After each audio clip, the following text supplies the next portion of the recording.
Welcome to all of you. IMP Prajapati Ankit English classes. साथियों, आज आप लोग इस सेशन में यानी मैथ्स पार्ट 34 के अंतर्गत द्विघात संकलन से संबंधित कुछ वैसे प्रश्नों को देखेंगे जो अक्सर प्रतियोगी परीक्षाओं में आया करते हैं। इससे पूर्व यानी मैथ्स पार्ट 32 एंड 33 के अंतर्गत द्विघात समीकरण से संबंधित सारी बेसिक बातें बता दी जा चुकी हैं। आप लोग आवश्यकता अनुसार संबंधित वीडियोज देख सकते हैं। तो आए आज के प्रश्नों की तरफ चले। तो आज का पहला प्रश्न क्या है? समीकरण x का पावर 2/3 प्लस x का पावर 1/3 -2 बराबर 0 के समाधानों की संख्या क्या है? इसमें क्या पूछ रहा है? समाधानों की संख्या। समाधानों का मतलब रूट्स पूछ रहा है, सॉल्यूशंस पूछ रहा है, इसके शून्यक को पूछ रहा है, हल को पूछ रहा है, मूल को पूछ रहा है। ये सारी चीजें सब एक है। कंफ्यूजन में मत पड़िएगा कि समाधानों मैंने क्या बोल दिया। हाँ, मूल को पूछ रहा है, उसके हल को पूछ रहा है। तो क्या पूछ रहा है? हाँ, रूट्स के बारे में पूछ रहा है कि रूट्स बराबर क्या है। ठीक है, चलें अब जो समीकरण दिया हुआ है उसे देख लें हम। x का पावर 2/3 अब प्लस हो गया x का पावर 1/3 और -2 बराबर 0 है। यही समीकरण दिया हुआ है। हाँ, इसी के रूट्स के बारे में पता करना है।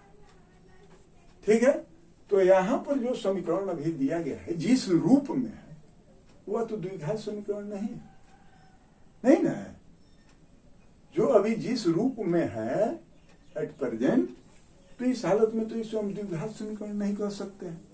तो पहले हमें इसको द्विघात समीकरण के रूप में लाना पड़ेगा, तब हम रूट्स को प्राप्त कर सकते हैं। तो आए हम इसको ऐसे लिख सकते हैं कि x का पावर क्या होता है 2/3 प्लस क्या होता है x का पावर 1/3 और बराबर 2। ऐसे लिख सकते हैं ना। हाँ, -2 जो लेफ्ट साइड में राइट साइड में आया तो प्लस हो गया, कोई दिक्कत नहीं। अब आगे बढ़ते हैं। चलिए, x का पावर 2/3 प्लस x का पावर 1/3 और बराबर 2 हो गया। और दोनों पक्षों को क्या कर दिया? हम क्यूब कर दिया।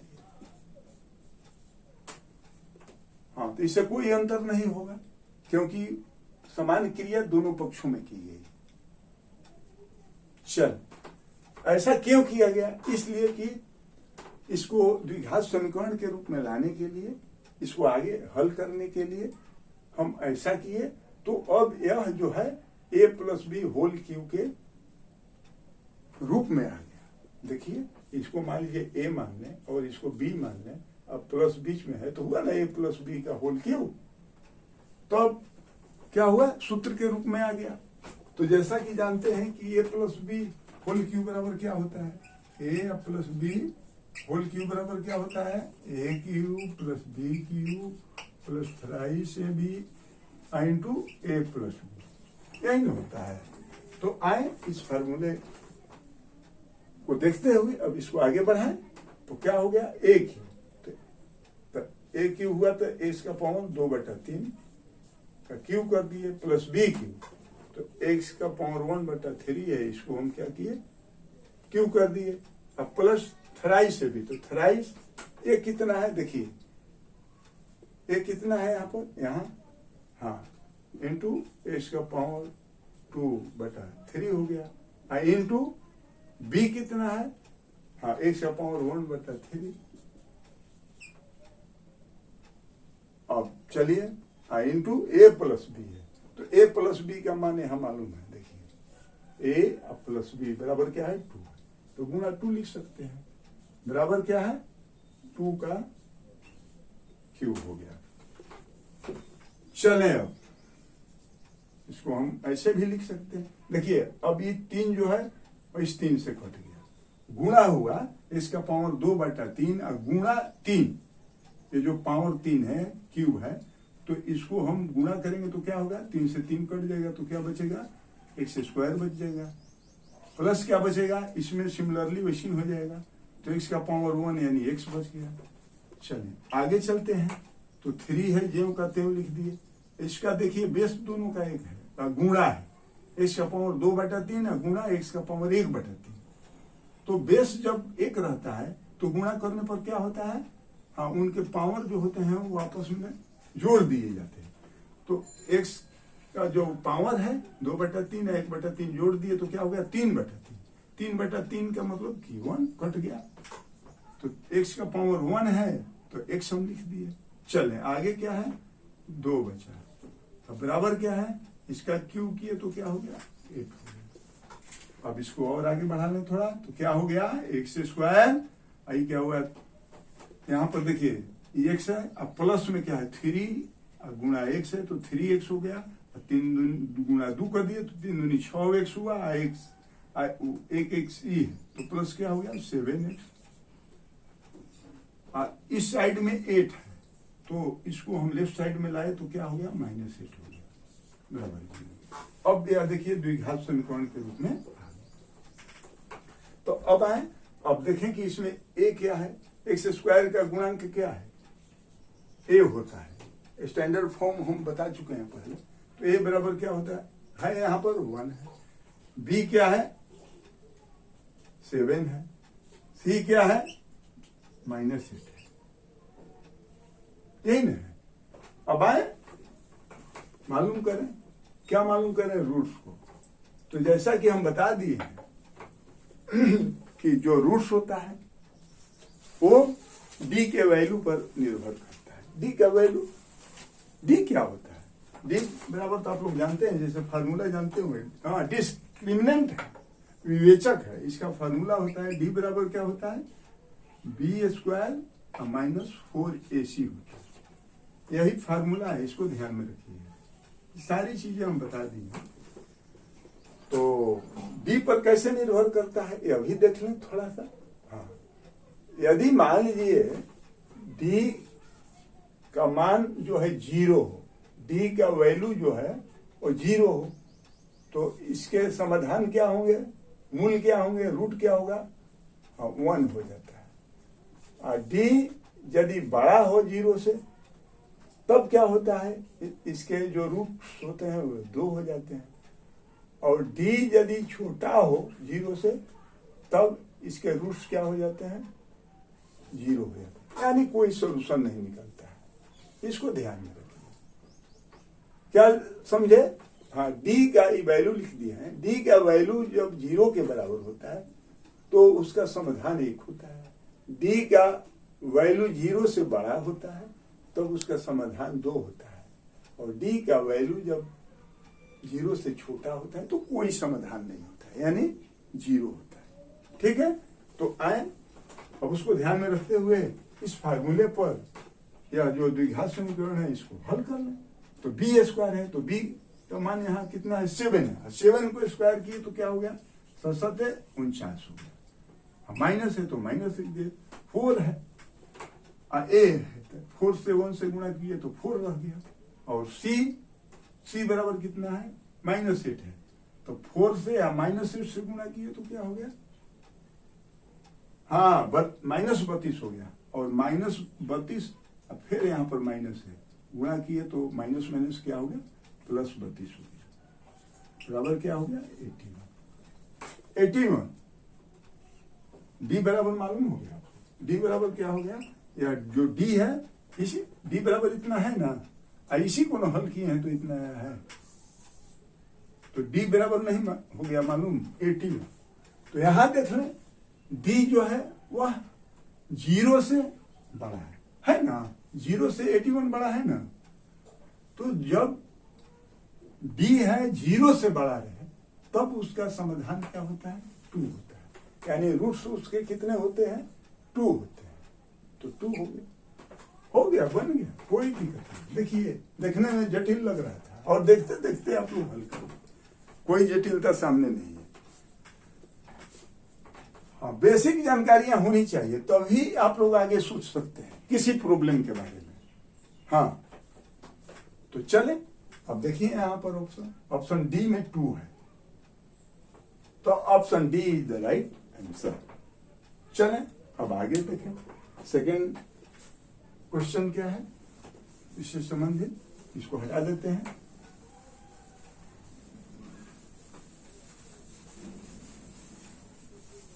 देखते देखते साथियों आप लोग हल कर देंगे, कोई जटिलता सामने नहीं आएगी। चलिए, कह रहा है कि वह द्विघात समीकरण ज्ञात करें जिसके मूल 3 और -3। ऑप्शन 4 दिए गए हैं, तो आए पहले प्रश्नों को देखें, क्या दिया हुआ है, क्या मालूम करना है। तो द्विघात समीकरण मालूम करना है। हाँ, क्या करना है, द्विघात समीकरण मालूम करना है। किस आधार पर, उसके मूल के आधार पर। मूल क्या है, मूल तो जान ही रहे हैं, बता चुके हैं। हाँ, अल्फा क्या होता है, हाँ एक मूल होता है, और दूसरा मूल क्या होता है, बीटा। अल्फा बीटा से दर्शाते हैं मूल को। तो इसमें अल्फा बराबर कितना दिया हुआ है, 3, और बीटा बराबर -3, यानी यही 2 मूल हैं जो कि प्रश्न में दिए गए हैं। लेकिन क्वाड्रेटिक इक्वेशन तैयार करना है, इसी को ध्यान में रखते हुए। तो हम सब बता चुके हैं फार्मूला पिछले सेशन में। तो यदि मूल दिए हुए हों तो इक्वेशन तैयार करने के लिए फार्मूला क्या होता है, x² माइनस क्या होता है, alpha plus beta into x, plus क्या होता है, alpha into beta is equal to 0। बस आप लोगों का तैयार हो गया, इसी पर बैठा दीजिए। देखिए x² लिख दिए, माइनस हो गया अल्फा प्लस बीटा, तो अल्फा प्लस बीटा 3 प्लस -3 को जोड़ दिए तो प्लस माइनस 0 हो गया। तो अल्फा प्लस बीटा का मान क्या आ गया, 0। और 0 से आगे गुणा x है, तो किए तो क्या हो गया, 0। यानी पद जो 2 है सेकेंड टर्म, उसका मान कितना आ गया, 0। अब आगे बढ़े, ये तो 0 हो गया, काम खत्म हो गया। अब आगे बढ़ते हैं, तो प्लस अल्फा इंटू बीटा, तो अल्फा इंटू बीटा यानी 3 गुणा -3 बराबर क्या हो गया, -9 यहाँ है, लेकिन पहले से 9 यहाँ उपलब्ध, माइनस उपलब्ध है, सॉरी। तो माइनस से गुणा होगा तो प्लस, पहले क्या हो गया, प्लस हो गया। और 3 से गुणा किए तो वही 9 हो गया। हो गया, बराबर क्या बचा, राइट साइड में 0। इक्वेशन आपका तैयार हो गया। वो इक्वेशन क्या होगा, क्वाड्रेटिक इक्वेशन x² प्लस 9 बराबर 0। देख लें, ऑप्शन में दिया हुआ है डी। जो रूट्स कितने हो गए मालूम हो गए, सॉरी, हाँ यहाँ पर देखिए, यहाँ है, यहाँ जो ऑप्शन ए है वह x² प्लस 9 बराबर 0 है। देखिए x² प्लस 9 बराबर 0, ठीक है। हाँ, हम थोड़ा कंफ्यूजन होता है, चल कोई बात नहीं। अब आगे चलें, हाँ, और आगे प्रश्नों को देखें और उन्हें हल करें।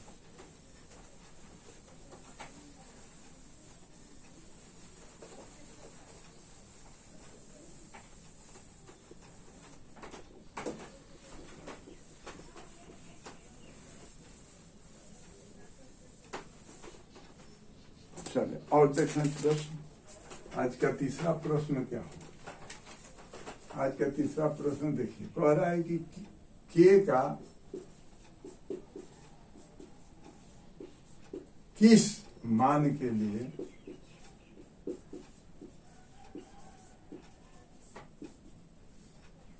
समीकरण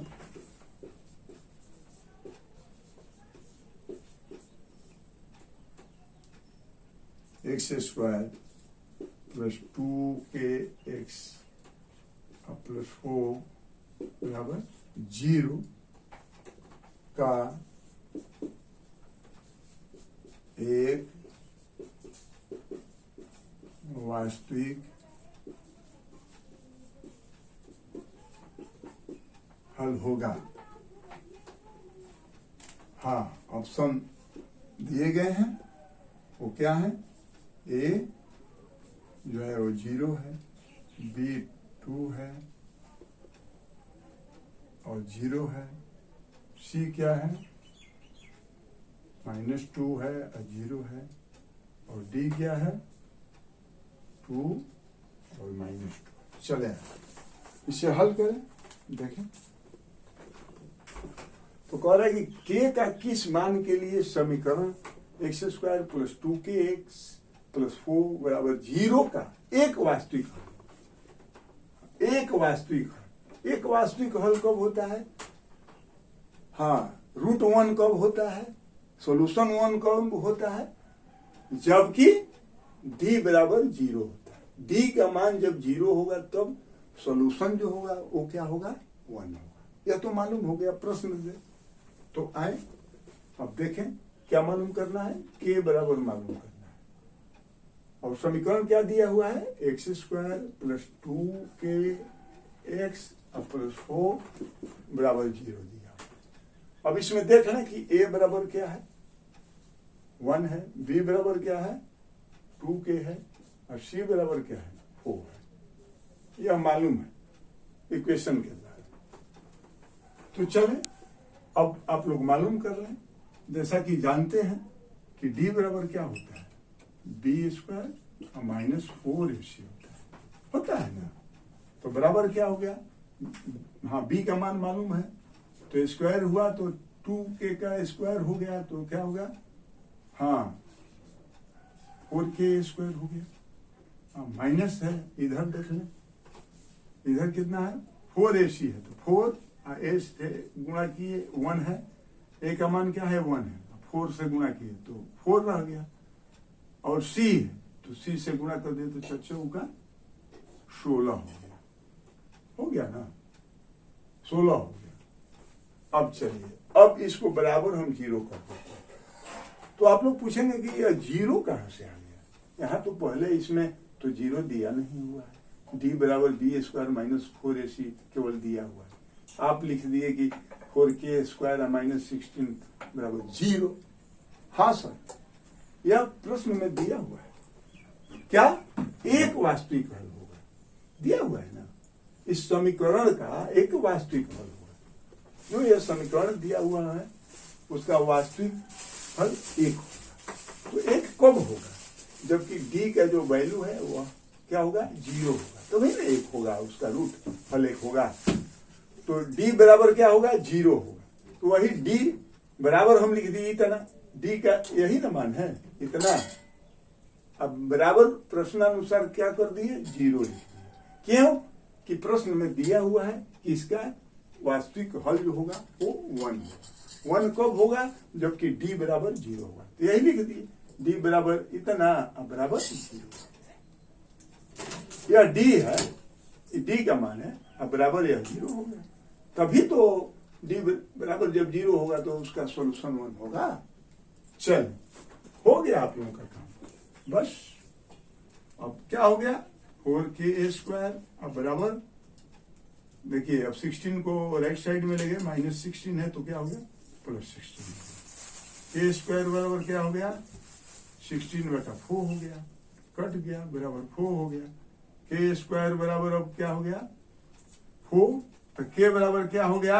हाँ, प्लस और -2 हो गया। तो अभी आप लोग कह सकते हैं कि प्लस और माइनस कहाँ से हुआ? यहाँ तो +4 है, यहाँ माइनस भी लगा दिए। हाँ सर, इसलिए कि k² बराबर 4 है। तो यदि हम +2 को स्क्वायर करेंगे तो भी 4 प्राप्त हो जाएगा, और -2 को भी स्क्वायर करेंगे वो तब भी प्लस से 4 आएगा। क्योंकि -2 और गुणा -2 बराबर क्या होता है? +4। तो चलिए, कोई डाउट नहीं, आगे बढ़े।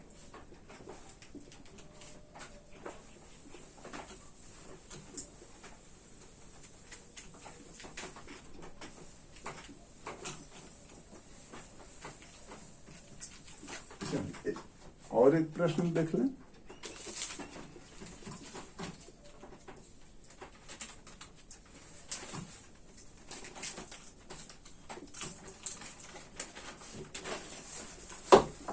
आज का चौथा प्रश्न हुआ है। अच्छा, कह रहा है कि द्विघात समीकरण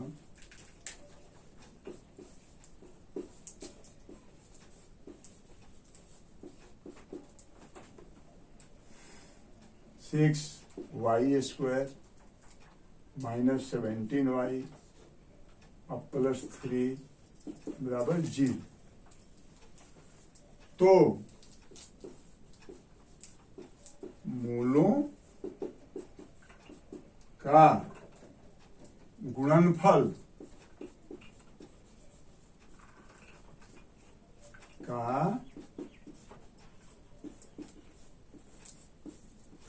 दुगुना क्या होगा? ऑप्शंस दिए हुए हैं A2 B 1/2 C 1 और D क्या है 3। तो आए इसे हल करें, देखें।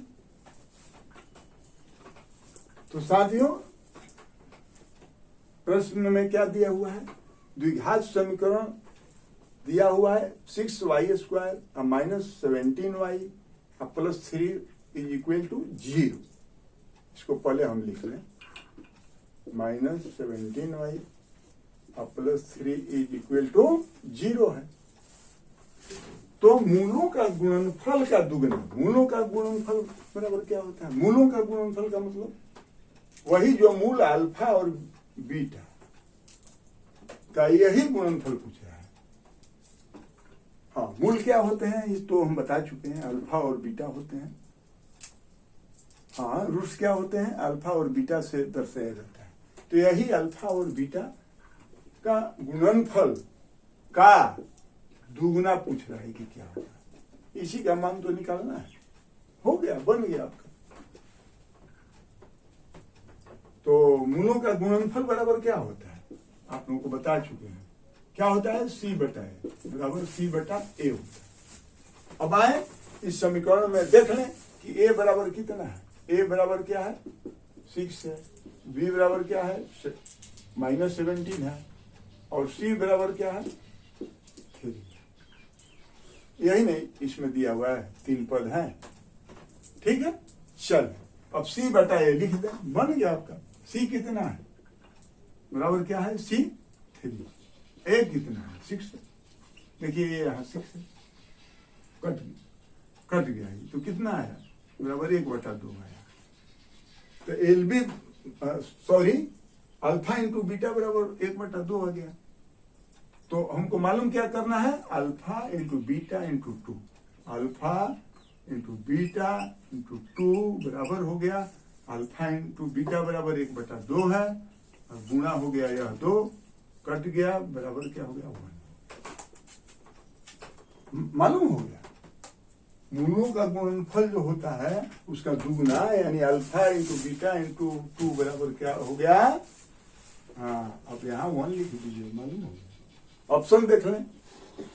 हाँ, ऑप्शन सी में दिया हुआ है, यानी option C is the right answer. साथियों कितना आसानी से आप लोग देखते देखते इन प्रश्नों को हल कर दिए। तो यदि यह वीडियो अच्छी लगी तो आप लोग लाइक और सब्सक्राइब करना न भूलेंगे और इन्हें अपने साथियों के बीच शेयर भी कर देंगे ताकि वे लोग भी इससे लाभ उठाएं। तो आज बस इतना ही। Once again welcome to all of you, good bye.